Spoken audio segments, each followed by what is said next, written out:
everyone, welcome to another deep dive.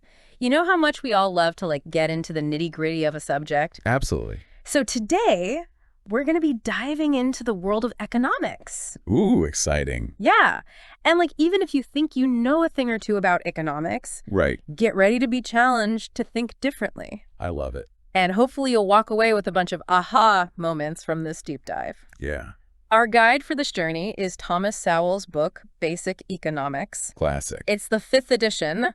Now, don't Hard worry. Sowell doesn't bog you down with complex graphs and equations. Right? He's a master at explaining these sometimes really complicated concepts Yeah. using real-world examples that anyone can understand. That's what makes it so good. Yeah, exactly. So what I found really fascinating is that Sowell emphasizes that economics is way more than just money. It's so true. It's really about how societies make choices, Right. about how to use those limited resources that we have to produce all the things that make up our standard of living. Yeah. Food, shelter, healthcare, you name it. It's like this constant balancing act Right. of figuring out what to produce, how much, how to produce it, and who gets what in the end. Yeah.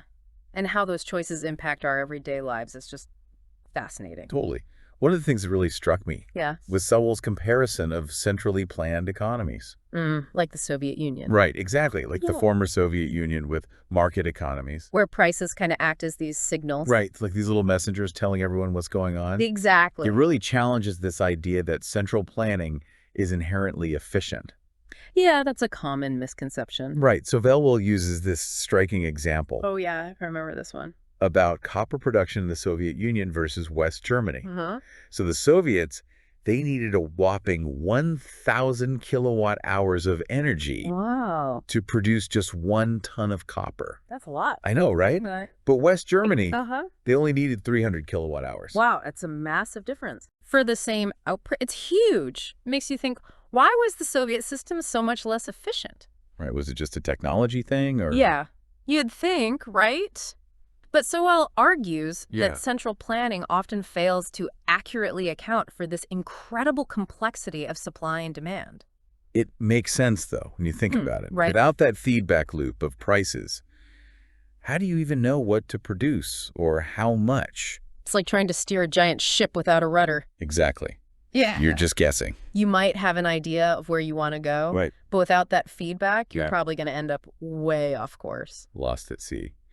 And this brings us to the heart of it all, the crucial role of prices. In a market economy. Yeah, so Sowell's point that prices aren't just some random numbers. Yeah, they have a purpose. They actually convey vital information. Like a secret language. Right. Communicating all this important stuff. They tell us about scarcity, Yeah. about consumer demand, Right. about the value of resources. And how those resources could be used in other ways. Exactly. It's like this constant conversation between producers and consumers Through prices. using the language of prices. I like that. And the amazing thing is Sowell argues that this system, Yeah. even with producers being motivated by profit, Right. it tends to work remarkably well. It's pretty amazing. But what about when the government steps in, Ooh, yeah, that's always interesting. right, and tries to manipulate those prices? Like with price controls. Yeah. Does Sowell address that? Oh, he does. He does. And it's where things get really interesting. Okay. He uses the example of post-World War II housing shortages Okay. in the U.S. to really illustrate how good intentions can sometimes backfire. So you'd think with soldiers returning home from the war, there would be a huge need for more housing. Right. More people need more places to live. But Sowell points out that there wasn't actually a decrease in housing space per person. Interesting. If there's enough space, why the shortage? Yeah, it does make sense. It's counterintuitive. Sowell argues that the culprit was rent control. Ah, those pesky rent controls. These laws were put in place during the war Right. to make sure housing stayed affordable. With good intentions. Yeah, right. But they actually backfired. By keeping rents artificially low, Yeah, they discouraged new construction. that makes sense. Because think about it. Would you invest in building new apartments Right. if you couldn't charge enough rent To make it worthwhile. to cover your costs and make a reasonable profit? Yeah, probably not. It also explains why some landlords might have let their properties deteriorate because they couldn't raise the rent To cover those repairs. to cover the cost of repairs. So rent control, despite aiming to make housing more affordable, might have actually made the problem worse. By limiting supply. By discouraging supply and creating a shortage. Yeah, it's like a vicious cycle. It is. Sowell calls these price ceilings, and he argues that they always lead to shortages, decreased quality, and even black markets. Makes sense.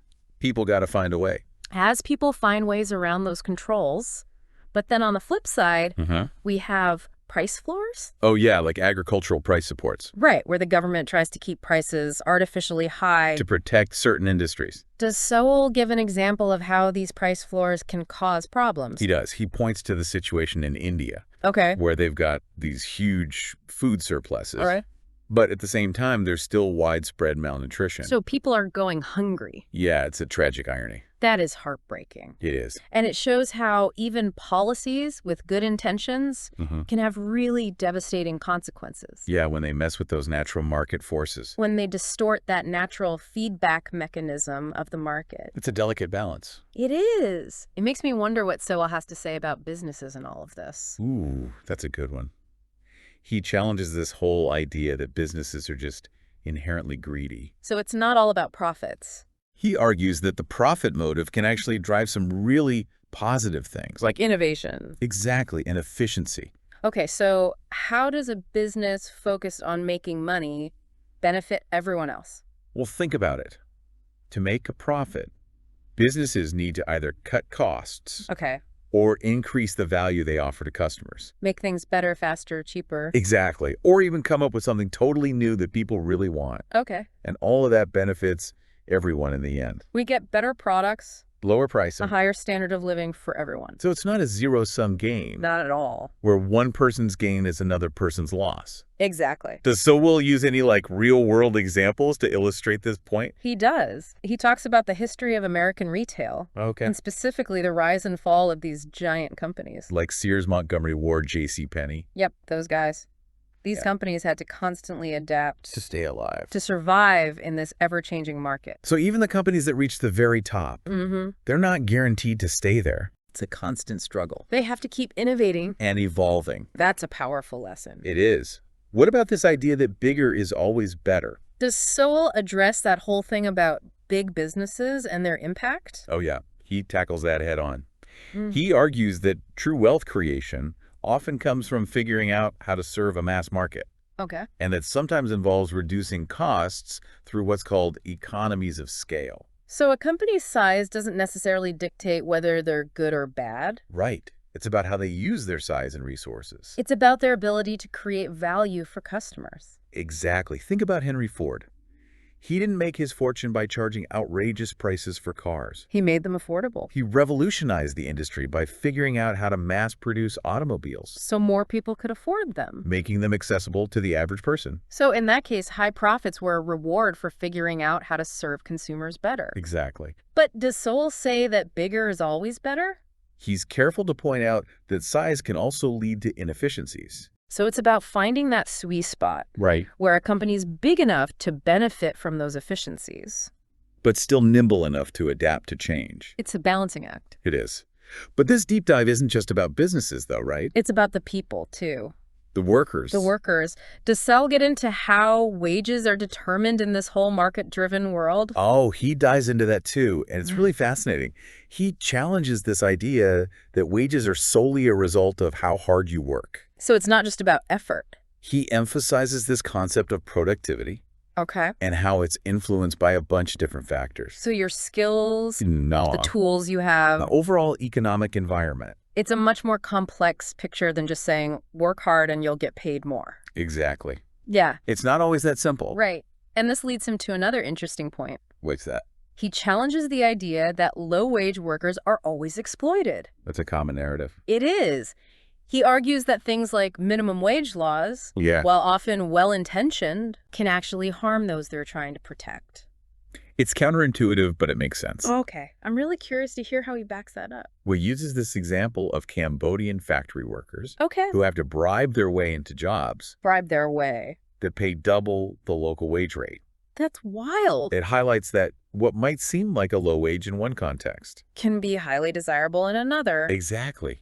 It's all relative. It's a good reminder that we need to consider the local economic conditions. The bigger picture. The bigger picture. when we're evaluating these things. And that wages are influenced by so many factors. It sounds like Sowell's analysis really digs into the complexities of the labor market. He doesn't shy away from the tough questions. But what about the role of government in all of this? Yes, the big G. Does Sowell see it as a force for good or a hindrance to economic progress? That, my friend, is an excellent question. And I guess we'll have to wait for part 2 to find out the answer. Stay tuned. Welcome back to our deep dive into basic economics with Thomas Sowell. We left off talking about the role of government. So, is it a helping hand or more like a roadblock to progress in Sowell's view? It's a bit of both, actually. Yeah. He definitely sees a place for government. Okay. But it's a very specific one. He stresses that the most important thing a government can do is provide a stable and predictable environment for businesses to operate. It's like setting the stage. Exactly. Like laying a solid foundation. So things like dependable property rights. Making sure people can own things and that those rights are protected. Right. And a legal system that enforces contracts fairly. Yeah. So people can trust that agreements will be honored. And an honest administration that doesn't go changing the rules all the time. Exactly. Businesses need to be able to plan for the future. Without that foundation. It's like building a house on sand. It all falls apart. Investors get spooked, nobody wants to risk their money, and the whole economy suffers. So it's about creating a framework where businesses can thrive. Precisely. But what about direct government intervention in the market? Is it so well like that? Not so much. He argues that while government intervention is often well-intentioned, the whole road to hell is paved with good intentions thing. Right. He's saying that even when the government tries to fix a specific problem, it can create a whole bunch of other problems. Unintended consequences that ripple through the economy in ways that are really hard to predict. It's like a game of economic whack-a-mole. Exactly. You solve one problem and another one pops up somewhere else. And he uses rent control, again, as an example. Yeah. Showing how good intentions can actually backfire. Like we talked about earlier. Right. So trying to manipulate this incredibly complex system can do more harm than good. It's a delicate balance. That's what he sees as the main issue with government involvement. It's a big one. He argues that even if we assume that policymakers have the best intentions, and that they're competent, which isn't always a given, they still can't possibly have all the knowledge necessary. Right. To manage every single detail of the economy. It's just too complex. Way too complex. He thinks the market, with its decentralized decision-making, based on those price signals we talked about, is much more effective at allocating resources and responding to change. So he's not saying the government should do nothing. No, not at all. It's about finding that balance. Between creating a stable environment. Right, setting the stage. And avoiding excessive meddling. Exactly. Does he give any examples of where government intervention has actually worked? Yeah, like where it's been successful. He acknowledges that there are certain areas where government action can be beneficial. Okay. Particularly when it comes to things like public goods. Like national defense. Or infrastructure, things that the market might not provide on its own. So things that benefit everyone. Exactly. But even in those cases, he stresses the importance of carefully considering the costs and benefits. Weighing the pros and cons. And being mindful of those potential unintended consequences. It's like a surgeon. You don't just go in and start cutting without knowing what you're doing. You got to have a plan. You need a plan and you need to understand the risks. Absolutely. So I'm getting this sense that Sowell's view is that the government's role is important. But limited. Yeah, it's about setting the stage for economic activity to flourish. Not micromanaging every single detail. Exactly. Like being a gardener. You create the right conditions for the plants to grow. You give them sunlight and water. You weed out the harmful stuff. But you don't try to dictate how every single leaf and petal should develop. Right. You let nature do its thing. It makes me think about our earlier discussion about businesses needing to constantly adapt to survive. Yeah. Does Sowell talk about how government policies can affect that process? Oh, he does. He uses this great analogy of the economy being like a jungle. Okay. Where businesses are like different species. Competing for resources. And evolving to survive. Yeah. He argues that just like a jungle thrives on diversity. Adaptation. The economy needs that same kind of dynamism to stay healthy. So it's not about preserving specific companies. Or industries. But about letting them fail if they can't keep up. That's the natural process of creative destruction. It sounds harsh, but it makes sense. It is, but it's necessary for progress. He's wary of government policies that try to protect certain companies or industries from failure. Because it can stifle innovation. Exactly. It's like trying to preserve a specific ecosystem. By preventing natural selection from doing its work. You might end up harming the overall health of the environment. It might seem well-intentioned. But it could have the opposite effect. So by allowing businesses to fail, we actually create space for new and more innovative companies to emerge. It's like clearing out the deadwood to make room for new growth? Exactly. He uses the example of the American auto industry in the late 20th century. When they were facing all that competition from Japanese automakers. Right. Some people were calling for protectionist policies. To shield the American companies. But Sowell argues that would have ultimately weakened the industry. By preventing them from adapting and innovating. They wouldn't have had to improve if they didn't have any competition. It makes you wonder how many groundbreaking innovations never saw the light of day. Because existing businesses were shielded from the pressure to innovate. It's a sobering thought. And it brings up another point that Sowell makes. What's that? The importance of distinguishing between competition and competitors. The goal shouldn't be to protect specific companies, but to foster a competitive environment where everyone is incentivized to do their best. To innovate, to improve quality, to lower prices, and ultimately to benefit consumers. That's the end goal. It's not about picking winners and losers. It's about creating a system where everyone has the opportunity to win. Exactly. But what about monopolies? Aren't those situations where competition breaks down? And one company dominates the market. And they can exploit their position. So Sowell addresses that head on. He acknowledges that monopolies can be harmful to consumers. Okay. Because they eliminate choice and allow the monopolists to charge higher prices. And offer lower quality products. Right. But he's careful to point out that not all monopolies are created equal. What does he mean by that? He distinguishes between monopolies that arise naturally. Okay. Like through economies of scale or superior technology. So they earn their dominance. Right. And monopolies that are created or maintained through government intervention. Like when the government gives a company special privileges. Exactly. He's much more critical of those kinds of monopolies. Because they often lead to inefficiency. And stifle innovation. So he's not against companies getting big. Not if they get big by offering something truly valuable to consumers. But if they start using their size to exploit people? Or stifle competition. That's when it becomes a problem. Right. It's about ensuring a level playing field, not punishing success. But what about those situations where a company becomes so dominant? Even without explicit government support. That they essentially become a monopoly. He gets into the role of antitrust laws. Which are designed to promote competition. And prevent the formation of monopolies. But he's cautious about using them too aggressively. Breaking up successful companies simply because they're big can have unintended consequences. You can end up harming consumers by reducing efficiency and innovation. It's about finding that balance again. Promoting competition without stifling innovation. It's a delicate dance. But this whole conversation about monopolies and antitrust laws makes me think about the role of big business in shaping the world we live in. In a broader sense. Yeah. Do their actions really align with Sowell's vision of a free and dynamic market? That's a great question, and it's one that he grapples with in his book. He challenges this often negative portrayal of big businesses. As being driven solely by greed. Right, the whole evil corporation stereotype. He argues that while those motivations certainly exist, they don't tell the whole story. So what's the missing piece? What else motivates these big companies? Besides just maximizing profits. He points out that large corporations can play a positive role in the economy. Okay, how so? By achieving those economies of scale. Which can lead to lower prices for consumers. Exactly. And increased availability of goods and services. So they can make things more affordable and accessible? Precisely.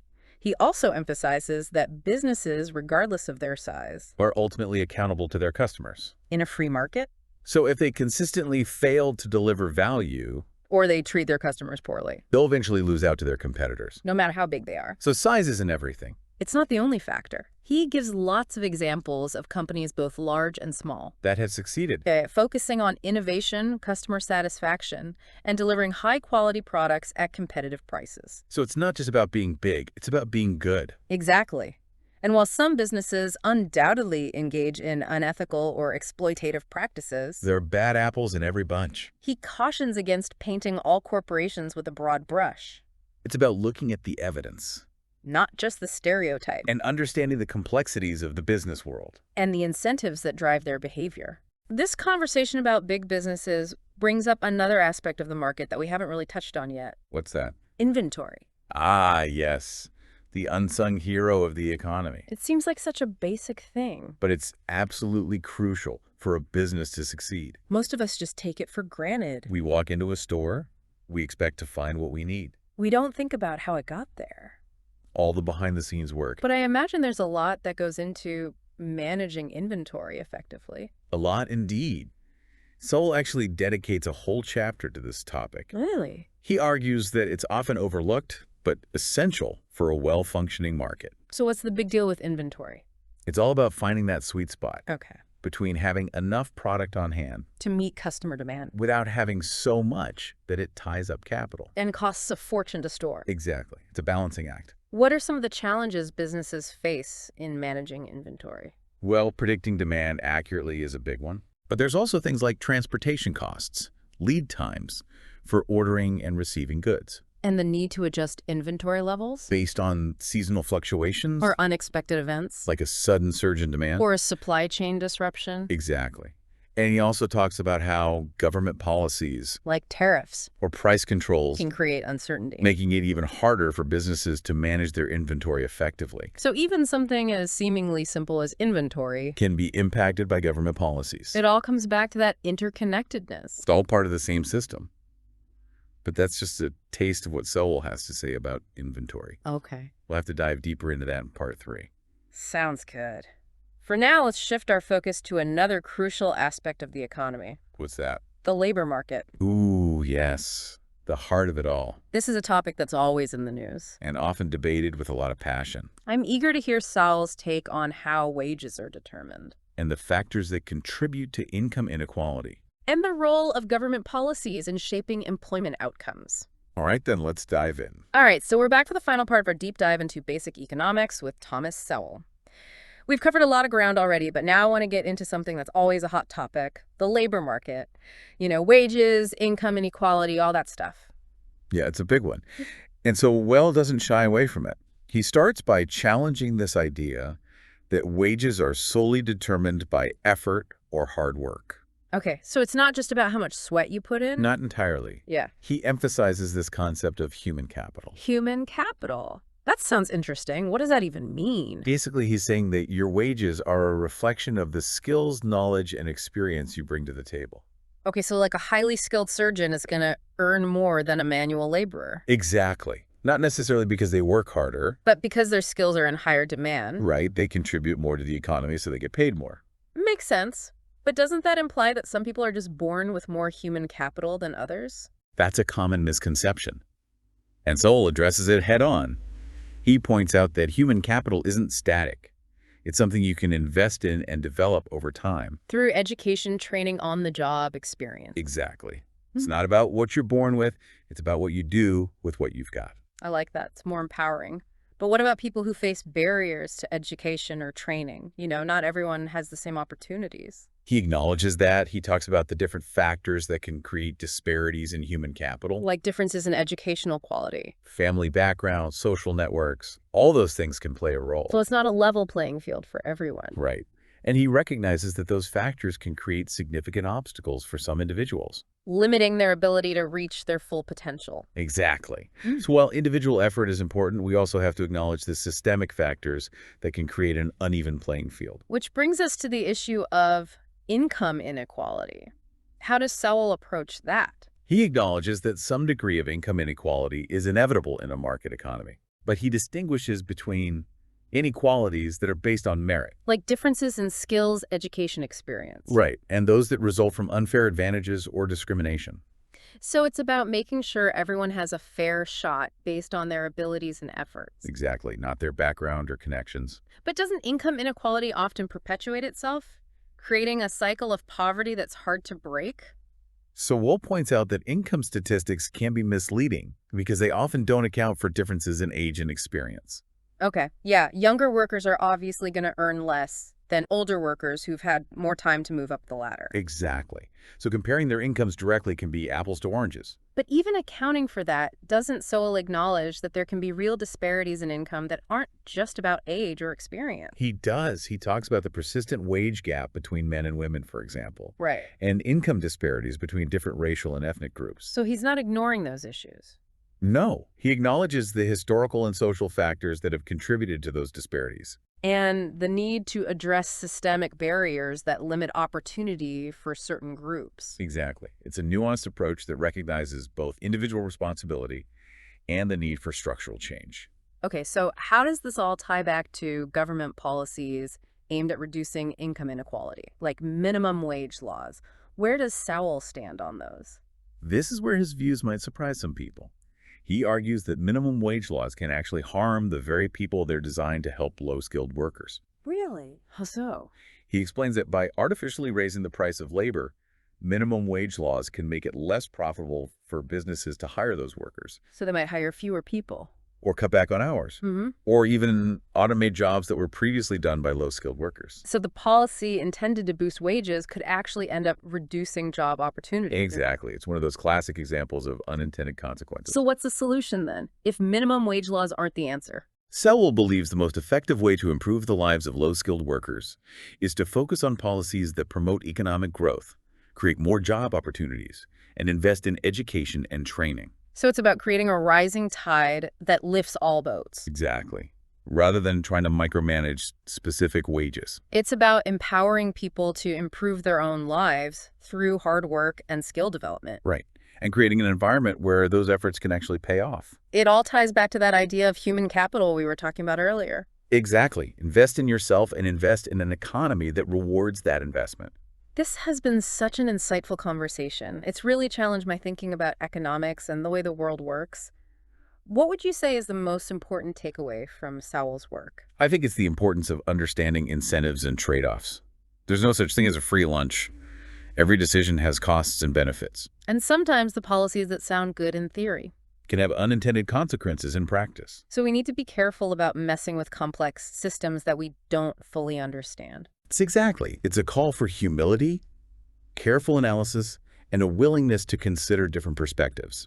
This deep dive into basic economics has really opened my eyes.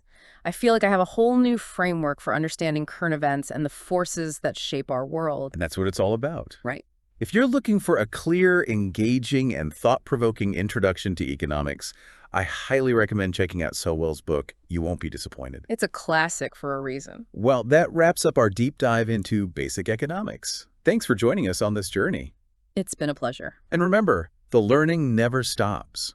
Keep exploring, keep questioning, and keep challenging your assumptions. And who knows, maybe you'll discover some aha moments of your own. That's all for today, folks. Thanks for listening.